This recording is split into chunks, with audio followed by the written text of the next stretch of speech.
বাংলাদেশে এক ধরনের আধা নৈরাজ্যিক পরিস্থিতি চলছে। বাংলাদেশ কিন্তু অচিরেই কিন্তু বুক থুবড়ে পড়তে পারে।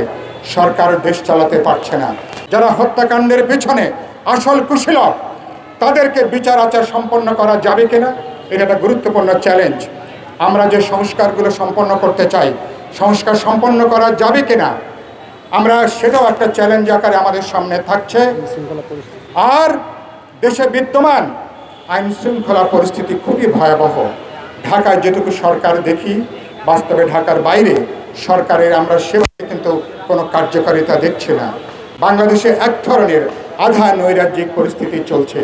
এরকম একটা আধা নৈরাজ্যিক পরিস্থিতি যদি চলে, তাহলে কিন্তু বাংলাদেশ কিন্তু অচিরেই কিন্তু বুক থুবড়ে পড়তে পারে। সরকার দেশ চালাতে পারছে না। জনজীবনের চরম সংকট। গত ঈদের সময় সরকারকে আমরা বাহবা দিয়েছিলাম মানুষের যাওয়া আসার কিছুটা অনুকূল পরিবেশের জন্য, কিন্তু এবার 180 ডিগ্রি উল্টো দিকে যে এবার কোরবানির ঈদ সামনে করে আসা যাওয়ার লক্ষ লক্ষ মানুষের চূড়ান্ত ভোগান্তি বোঝা যাচ্ছে। সব কিছু ভেঙে পড়ছে। প্রশাসন, আইন শৃঙ্খলা রক্ষাকারী বাহিনী পেশাদারি দায়িত্বের মধ্যে তাদেরকে এখনও আনা যায়নি।